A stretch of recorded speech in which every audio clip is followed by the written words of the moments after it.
Yeah, this is the second part of the video for Unit 1, and let us move ahead. So, disaster management in India, like hazard and vulnerability profile of India, is very important, and the direct question can be generated from here, and like the 57% of land is vulnerable to earthquake, and out of this, the 12% is vulnerable to the severe earthquake. 68% land is vulnerable to the drought, and 12 percent of land is vulnerable to the flood, 8% land is vulnerable to the cyclone, and chemical industrial disaster and man-made disaster are already there. So here we can see the India natural disaster profile, and you can see here like drought prone area, you can see in the form of this color, yellow color, or hot desert, you can see here the part of the Rajasthan, and cold desert is also exist in India. The geographical diversity of India is also something which is because of which a number of disasters can be seen here of different nature. तो बे of Bengal, अरब सागर, यहाँ पर cyclones आते हैं, जो हम बता रहे थे ट्रॉपिकल साइक्लोन के बारे में हम लोग जो बात कर रहे थे। तो इस तरीके से आगे देखेंगे तो यहाँ पर अगर देखें तो कई सारे अर्थक्वेक्स भी आते हैं। तो ये जो पॉइंट दिख रहे हैं, तो नॉर्थ ईस्ट और यहाँ पर जो हमारा हिमालयन रीजन है, तो हिमालय रीजन क्योंकि प्लेट्स टेक्टोनिक्स की वजह से बहुत ज़्यादा यहाँ पर भूकंप यहाँ पर देखे जाते हैं। तो it's a vulnerable place, and here we can say a separate flood hazard zone like area liable to flood. So this we can see this type of profile here, and here we can see the very high risk zone 11 or more, or the high risk zone 4 and moderate risk zone 3, low risk zone 2, 2, 3, 4 करके 4 हमारे total हैं, जिसमें 5 जो risk zone है वो बहुत ज़्यादा severe है। तो यहाँ पर इसको अलग अलग कलर कोड में दिखाया गया है, एंड ये एक एडिशनल स्लाइड है, इसकी कोई ज़रूरत नहीं थी, लेकिन मैं 180 AD से 2004 के बीच में अब अगर पैटर्न देखें तो इंडियन हिमालय रीजन जो है वो कितना ज़्यादा वल्नरेबल रहा है। रिंग ऑफ फायर की भी जोन दिखाई पड़ेगी आपको यहाँ पर, जो ऑब्वियसली क्वेश्चन आता है कि रिंग ऑफ फायर के बारे में। तो it is the distribution from 1976 to 2000 from the Southeast East area and Indian Ocean. So here you can see the epicenter. So what is epicenter? If you remember the previous diagram, which was the part of the terminology of the earthquake, so you can understand what is the meaning of the epicenter. इसके अलावा अब recent में क्या हुआ, तो हम G20 members को अभी भारत ने G20 का जो इंडिया ने हेड किया था उसको, और इसमें 20 देशों ने भाग लिया था, 19 देश थे और एक यूरोपियन यूनियन था, और इसमें इनवाइटीज भी आए हुए थे। और यहाँ पर अगर हम देखें तो G20 रिपोर्ट कार्ड, अगर हम एक्सट्रीम वेदर इवेंट की बात करें 1999 से 2018 के बीच की, तो इसमें पिक्चर बड़ी चिंताजनक है। तो इस अगर हम 5 हाईएस्ट रैंक्ड G20 कंट्रीज की बात करेंगे तो इकोनॉमिक लॉसेस के बारे में तो भी सेकंड नंबर पे इंडिया का नाम यहाँ पर हम देख सकते हैं कि losses per unit of GDP के मामले में ये सेकंड नंबर पर है। और status of G20 countries climate action targets under Paris agreement, so India में 2% कंपैटिबल है। यहाँ पर इवोल्यूशन ये कहता है कि इतना हमें करना है। तो क्लाइमेट एक्शन ट्रैकर ऐसे करके बहुत सारे सोर्सेज से अलग अलग डेटा है ये। तो अगर हम G20 को रिकॉल करें तो इसके अंदर जो है finance track, Sherpa track, engagement track groups ये बने थे। यहाँ हम डिजास्टर मैनेजमेंट की बात क्यों कर रहे हैं, इस बात में मैं आगे चर्चा करूंगा। तो अगर हम इन दो ग्रुप्स की बात करते हैं तो यहाँ पर शेरपा ट्रैक बहुत इंपॉर्टेंट हो जाता है, और ये अगर दो ट्रैक फाइनेंस ट्रैक और शेरपा ट्रैक के साथ में बात करेंगे तो ये thematically oriented working group in which the representative from the relevant ministries of the members as well as from invited guest countries and various international organisation participate were there. And Sherpa track के अंतर्गत ही 5वें number पर disaster risk reduction DRR को रखा गया था। तो इसमें G20 कंट्रीज के बारे में उनके हाई एक्सपोजर की बात की गई थी, और कंबाइंड एस्टिमेट किया गया था कि उनका एवरेज लॉस जो है $218 बिलियन के रकबा है, और 9% उनके एवरेज एनुअल इन्वेस्टमेंट जो इंफ्रास्ट्रक्चर में वो करते हैं उसके बराबर है। तो ये बड़ी चिंताजनक एक पिक्चर थी, जिसको भारत की जो प्रेसिडेंसी थी उसमें बहुत प्रमुखता से उठाया गया और उस पर काम हुआ, और इसे हम शेरपा ट्रैक कहते हैं। भारत की प्रेसिडेंसी में ज्वाइंट डिक्लेरेशन भी आया, और इसके बाद जो हमारे प्राइम मिनिस्टर साहब हैं उन्होंने इस प्रेसिडेंसी को ब्राज़ील के प्रेसिडेंट को दे दिया था। This you can see the baton is handing over from the prime minister, honourable prime minister of India to the Brazil president of Brazil. So this is something which is very important, and we can expect the significant questions and some other initiative, but I will cover them in some other units because they are the part of that domain, particularly like CDRA initiative and Coalition for Disaster Resilient Infrastructure and some more initiatives. So they are the part of that, and I will cover it with them.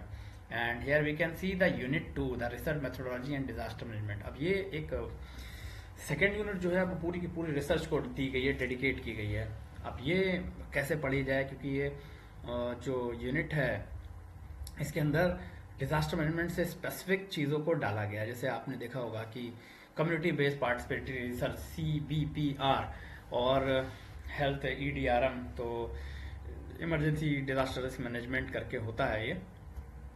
लेकिन अगर आप पूरे syllabus को गौर से देखेंगे तो ये बहुत कुछ है। अगर आपने फर्स्ट पेपर की तैयारी की होगी तो फर्स्ट पेपर के अंदर भी आप रिसर्च को पढ़ते हैं, तो इसी से मिलता जुलता है। इसके लिए बहुत अच्छी किताब है CR कोठारी, आप इसे रेफर कर सकते हैं।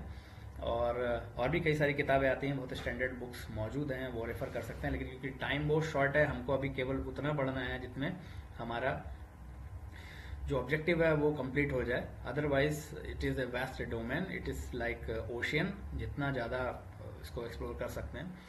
यहाँ पर एक चीज़ मैं और बताना चाहूँगा, कम्युनिटी बेस्ड पार्टिसिपेटरी रिसर्च के बारे में इग्नू में post graduate diploma in disaster management करके कोर्स चलता है, तो उसकी एक सेपरेट जो बुक है वो बहुत अच्छी है, उसको भी देख सकते हैं। कि पार्टिसिपेटरी रिसर्च यानी देखिए, इसका मैं साफ मतलब ये बता देता हूँ कि डिजास्टर मैनेजमेंट किसी एक व्यक्ति को आने से कुछ नहीं होगा। यानी कि अगर देश के अंदर 10% आबादी को डिजास्टर मैनेजमेंट आता है, 90 को नहीं आता है, तो वो कोई मतलब नहीं है उसका। यानी सिर्फ मेरे को आता है, आपको आता है, उससे कुछ बदलने वाला नहीं है। ये सबको पार्टिसिपेटरी एक्टिविटी, इसमें पार्टिसिपेशन इम्पोर्टेंट है। और इस तरीके की जो कम्युनिटी बेस्ड प्रैक्टिसेस हैं वो बहुत हाईली इफेक्टिव होती हैं, और पिछली डिजास्टर्स में भी इसको देखा गया। और केरला फ्लड 2018 एक एग्जाम्पल है उसका, जिसके अंदर कम्युनिटी का पार्टिसिपेशन बहुत एक्सेलेंट रहा। और उनकी जो आगे चल के कुछ यूनिट्स ऐसी हैं जिसके अंदर इंडिजिनियस नॉलेज की भी बात की गई है, तब हम देखेंगे कि किस तरीके से पानी में नाव चलाने जैसी जो गतिविधियां वो कैसे लाइफ सेविंग होती हैं और कैसे मदद करती हैं, और इतनी अच्छे से मदद करती हैं कि आप ऑफिशियली गवर्नमेंट का वो पार्ट भी बन गए हैं। और अगर हम रिसर्च मीनिंग एंड कॉन्सेप्ट पे जाएंगे तो ये सारी डेफिनेशन मेजॉरिटी आपको इस बुक में मिल जाएंगी। और research design, data collection, analysis method, ये भी इसके अंदर आपको मिल जाएगा। और टाइप्स ऑफ एरर, यानी जो अल्फा बीटा ये सब होता है, जो जनरल रिसर्च पर्सपेक्टिव्स होते हैं, किस तरीके से क्वांटिटेटिव क्वालिटेटिव डाटा हो क्या होता है, कैसे उसका इस्तेमाल किया जाता है, कौन कौन सी मेथड्स होते हैं, ये सब उसका पार्ट है। एथिकल कंसिडरेशन अब रिसर्च का बहुत ही महत्वपूर्ण भाग है। आप अगर कोई रिसर्च पेपर अगर आपने लिखा होगा या फिर आपने सबमिट किया होगा, एकेडमिक्स के लोग करते हैं, हम लोग करते भी हैं, आप जो लोग जुड़े होंगे वो सब करते होंगे, तो उसके अंदर ये होता है कि जो आप रिसर्च कर रहे हैं वो क्या एथिकल भी है, और उसका जो ऐसा तो नहीं है कि आप कि ऐसा कुछ कर रहे हैं कि बिना किसी को बताए उस पर रिसर्च कर रहे हैं। ये सब होता था पहले। और जैसे वैक्सीन डेवलपमेंट है तो किसी को वैक्सीन डेवलप करने के लिए उसको उस पर टेस्ट कर लिया, बताया नहीं, और फिर बाद में अगर मान लीजिए कुछ मिस एडवेंचर हो गया तो उसकी जान भी जा सकती। तो इस तरीके से एथिकल रिसर्चेस की बहुत इम्पोर्टेंस बढ़ गई है।